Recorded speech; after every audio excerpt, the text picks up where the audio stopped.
معزز حاضرین، شعر ہے کہ کسی کے فیض سے ہند میں اتری ہے ورنہ، کسی کے فیض سے ہند میں اتری ہے ورنہ، یہ اردو تو ستاروں کی زبان محسوس ہوتی۔ پروانہ بھی ایک پتنگا، جگنو بھی ایک پتنگا، ایک روشنی کا طالب، ایک روشنی سلام۔ آپ سب کی موجودگی اور صدر محترم کا یہاں پورے وقت شروع سے بیٹھنا اور سبھی حضرات کا یہ اس بات کا ثبوت ہے کہ اردو سے لوگوں کا لگاؤ ہے، اور میں ان سبھی حضرات کو جن کو یہاں پر ایوارڈ دیا گیا ہے شعر کے ساتھ مبارکباد دیتا ہوں کہ یہ عظمتوں کے تاج یوں ہی نہیں ملے ہیں، اللہ کا کرم ہے، ماں باپ کی دعا ہے، ان کو مبارکباد پیش کرتا ہوں۔ معزز حاضرین، ایک شعر ہے کہ کسی کے فیض سے ہند میں اتری ہے ورنہ، کسی کے فیض سے ہند میں اتری ہے ورنہ، یہ اردو تو ستاروں کی زبان محسوس ہوتی ہے۔ اردو سے متعلق گفتگو آپ نے سبھی حضرات سے سنی ہے، اور اس کو روزی روٹی سے جوڑنا، خواجہ صاحب اس پر بھی آپ غور کریں کہ ہمارے ارد گرد بہت سے ممالک ایسے ہیں جہاں اردو لوگ جانتے ہیں اور سمجھتے ہیں، تو ٹرانسلیٹر کے طور پر، گائیڈ کے طور پر آدمی جو ہے اگر اردو کے ساتھ عربک، انگلش، پرشین ان زبانوں کو سیکھ لے تو وہ بہت کچھ وہاں پر اس کو نوکریاں مل سکتی ہیں۔ اردو زبان جب تشکیل کی گئی تو اس وقت دربار کے اندر دو ہی قسم کے لوگ تھے، ایک عربی فارسی والے اور ایک سنسکرت والے۔ اس لیے یہ دو اسکرپٹس میں لکھی گئی، دو رسم الخط میں لکھی گئی، اور اس زبان کو جس کو ہم لوگ کیا پوری دنیا کے لوگ اس کو محبت کی زبان مانتے ہیں، اس کی کوئی اور اسکرپٹ نہ بنا سکے۔ اس وجہ سے یہ سارا جھگڑا ہندی اردو، ورنہ ہندوی کے نام سے یہ آئی۔ اتفاق کی بات ہے، کل جسٹس کارچو صاحب سے ایک ویبینار میں گفتگو تھی، اور وہاں پر بھی ہم نے اس بات کو کہا ان سے کہ رسم الخط بدلنا اس وقت میں جب کام نہیں ہوا، اگر اس وقت ہو جاتا تو آج یہ جھگڑا نہ ہو۔ یہ ہندوی کے نام سے آئی، اور اس زبان کی ایک بڑی اہمیت یہ ہے کہ آپ جو آدمی اردو بولتا ہے وہ کوئی بھی زبان بول سکتا ہے۔ جیسے عربی کے اندر ٹے نہیں ہے،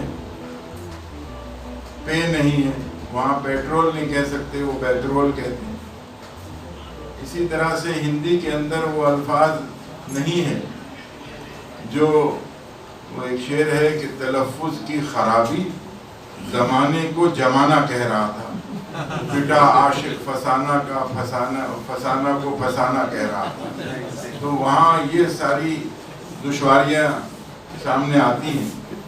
تو یہ اردوی زبان ہے جو فسانہ بھی کہہ سکتی ہے، اور جو ہر مجھے یاد آتا ہے کہ ہمارے بچپن میں 9th کلاس میں یا 8th میں جو ہے ایک پریم چند کی کہانیاں، اس کے اندر ٹا شبد کا پریوگ، یہ ایک کہانی تھی۔ اس میں منشی پریم چند نے اس بات کو ثابت کیا کہ جس زبان میں جتنا ٹا شبد کا پریوگ ہوگا، جتنا استعمال ہوگا، اس زبان کو بولنے والے اتنے ہی جو ہیں خرافاتی لوگ ان کا اشارہ جو ہے وہ انگلش کی طرف تھا۔ تو وہ یہ جو ہے اس طرح سے بھی تحقیقات لوگوں نے کی ہیں. اور ہم اگر دیکھیں کہ اردو کی کتنی اہمیت تھی، وہ جب انگریزی دور آیا تو اس وقت کرنسی کے اوپر 2 ہی زبانیں لکھی گئیں، ایک اردو اور ایک انگلش. اس کے بعد کچھ عرصے بعد ہندی لکھی گئی. ہمارے یہاں بھی جب انگریزی حکومت چلی گئی تو اردو، انگلش اور ہندی یہ 3 زبانیں کرنسی کے اوپر آئی ہیں اہم ہو کر. آج 19 زبانیں ہیں ہماری کرنسی کے اوپر. تو اردو ہے، اردو کہیں نہیں جانے والی. جب ہوائیں سازگار ہوں گی تو میں بناؤں گا آشیانہ. یہ کیا کہا تو نے پست فطرت، یہ کیا تخیل ہے بزدلانہ. ادھر وہ یورش بجلیوں کی، ادھر حوادث کا تازیانہ. مزہ تو جب ہے انہی فضاؤں میں وہ مرتب تیرا آشیانہ.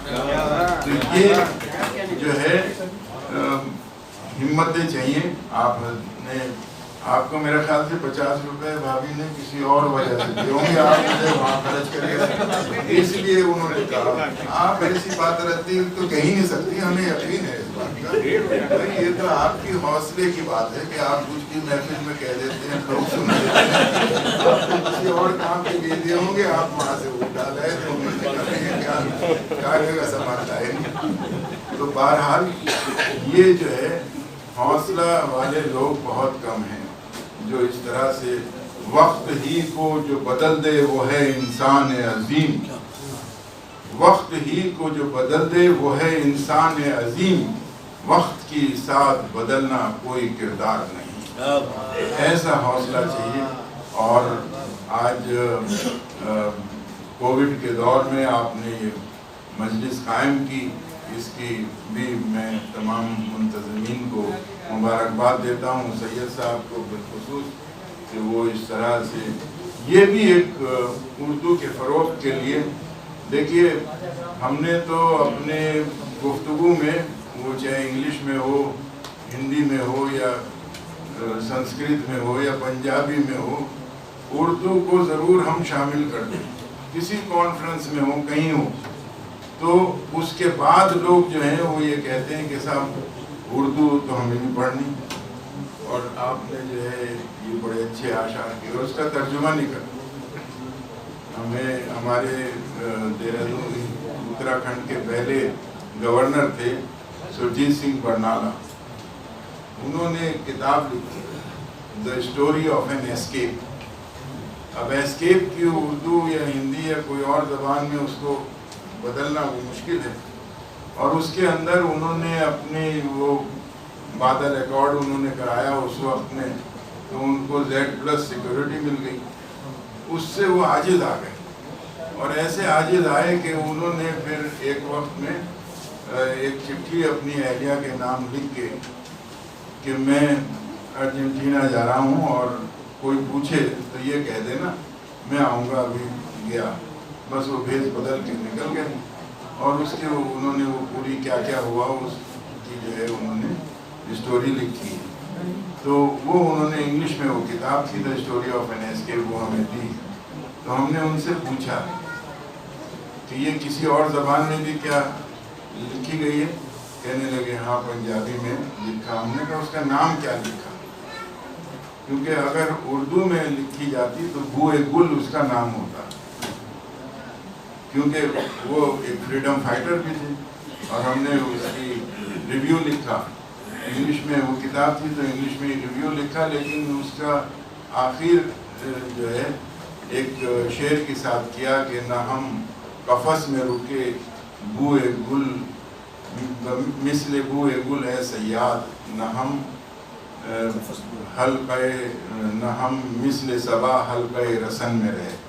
تو وہ قید میں نہیں رہ سکے، اس کے اوپر ہم نے اس کا اختتام کیا. تو ہم نے کہا اگر اردو میں ہوتا اس کا ترجمہ تو بوئے گل ہوتا. تو ہم نے پنجابی میں کیا نام رکھا؟ کہنے لگے کہ پنجابی میں اس نے لکھا نام اس کا سرجیت سنگھ برنالہ، کار تو بچ گیا. اب یہ ایسکیپ کا ہو نہیں سکتا. بہرحال اردو کے اندر بڑی لذت ہے، بڑی محبت ہے. اور آج اس چیز کی بڑی ضرورت ہے کہ ہم ایک مثبت سوچ کے ساتھ اس زبان کو استعمال کریں، کیونکہ یہ کہا جاتا ہے کہ تعلقات اگر ٹوٹنے کی ضد کر لیں، تعلقات اگر ٹوٹنے کی ضد کر لیں، ذرا سا لہجہ بدلنے سے ٹوٹ جاتے ہیں۔ میں آپ سب کو مبارکباد دیتا ہوں اور اس شعر کے ساتھ اپنی بات ختم کرتا ہوں کہ اللہ نے بخشا ہے جنت سا وطن ہم کو، ہوشیار چمن والوں دوزخ نہ بنا لینا۔ السلام علیکم۔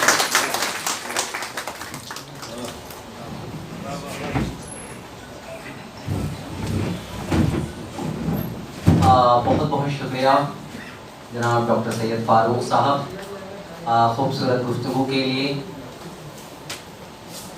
حاضرین، یقیناً یہ ایک خوشائن قدم ہے اور بڑا ہمت بھرا جذبہ ہے کہ اس عالمی وبا کے زمانے میں ایک پلیٹ فارم پر اتنے لوگوں کو اکٹھا کر لینا، یقیناً یہ کاوش اور کوشش جناب ڈاکٹر سید احمد خان صاحب کی ہے، ورنہ اتنے لوگوں کو ایک ساتھ دیکھے ہوئے آنکھیں ترس سی گئی تھیں۔ اور ہم یہ کہہ سکتے ہیں کہ جو ہمارے پروگرام لاک ڈاؤن کے درمیان بند ہوئے تھے، اس کا ان لاک آج سے یہ شروع ہوتا ہے، اور اب اس کے بعد آئندہ لوگوں کو بھی ہمت، حوصلہ اور جذبہ ملے گا کہ وہ لوگوں کو یکجا کر سکتے ہیں، اکٹھا کر سکتے ہیں اور اظہار خیال کر سکتے ہیں۔ بہت شکریہ۔ حاضرین، آپ جانتے ہیں کہ خوبصورت شخصیت کی تعمیر و تشکیل میں انتھک محنت، لگن، کوششیں اور کاوشیں کار فرما ہوتی ہیں۔ بہت کم ایسا ہوتا ہے کہ کوئی انسان قلیل مدت میں اپنے گرد و پیش بسنے والے انسانوں کا محبوب بن جائے۔ بہت کم ایسا ہوتا ہے کہ کوئی انسان بہت ہی کم وقت میں اپنے شاگردوں کا محبوب استاذ بن جائے، اور بہت کم ایسا ہوتا ہے کہ بہت ہی قلیل مدت میں انسان اپنے آس پاس بسنے والوں کا آئیڈیل بن جائے۔ معاشرے کے بدر سے خال خال ہی ایسے افراد پیدا ہوتے ہیں جو جس راہ سے گزر جائیں نقوش قدم چھوڑتے چلے جائیں، اور جہاں بیٹھ کر پی لے وہی میخانہ بن جائے۔ پروفیسر خواجہ محمد اکرام الدین صاحب کی شخصیت ایسی ہی ہے۔ وہ جب گزرتے ہیں تو وہ یہ کہتے ہوئے چلتے ہیں کہ میرے نقش قدم پر کاروان عشق چلتا ہے، میرے نقش قدم پر کاروان عشق چلتا ہے، گزر جاؤں تو رہبر ہوں، ٹھہر جاؤں تو منزل ہوں۔ یہی شخصیت ہے جناب خواجہ محمد اکرام الدین صاحب کی۔ آج کی اس محفل کے صدر آپ سماعت فرمائیں۔ بہت شکریہ۔ السلام علیکم ورحمۃ اللہ وبرکاتہ۔ معزز مہمانان گرامی، ہمارے اکابرین ہیں، بہت ناچیز ہوں، لیکن پتہ نہیں سید صاحب نے کس کہا میں مجھے ڈالتا، لیکن اس خوشی کا اظہار ضرور کرنا چاہوں گا۔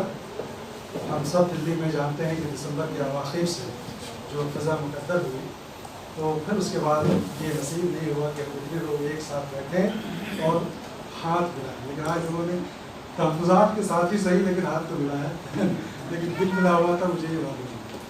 تو یقیناً یہ کشش ہے اردو زبان کی، یہ کشش ہے سید احمد خان صاحب کی، یہ کشش ہے یونائٹڈ مسلم فرنٹ کی، اور اردو لفظ بلکہ دیکھیے باتیں بہت اہم ہوئی ہیں، اب کچھ کہنے کی ضرورت نہیں ہے، لیکن جو موضوع سید صاحب نے رکھا ہے وہ بہت ہی اہم ہے، اور اس پہ بار بار ایک بار نہیں کہ آج یہ جیسا ہو گیا سید بات ختم، اس پہ ہمیں بار بار سر جوڑ کر بیٹھنا چاہیے۔ اور اس سے پہلے کہ میں اپنی بات شروع کروں، میں یہاں پہ ایک بات کہنا چاہتا ہوں کہ اگر سینئر سیکنڈری کا طالب علم یہ کتاب لکھے، آپ کو بھیا ہے یہ بچہ آپ نے یہ ہے زبیر شاہ،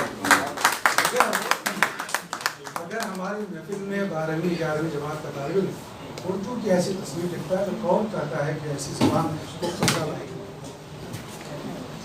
بالکل بہت ہی مبارک بات، اور یہ واقعی یہ خوشائن بات ہے، اور یہ صرف زبیر شیخی نہیں ہے، بلکہ آج آپ انٹرنیٹ پہ جائیں اردو دنیا کو دیکھیں تو اندازہ ہوگا کہ بے شمار ایسے نئی نسل کے مصنفین ہیں جو اردو لکھ رہے ہیں، پڑھ رہے ہیں مختلف طریقے سے۔ میں اپنی بات کو ایک واقعہ کہہ لیجیے یا ایک طرح سے اسے جو کہیے کہ زبان زد خاص و عام ہو گیا ہے کہ جب یہ سروے آیا کہ دنیا کی زبانیں بہت جلد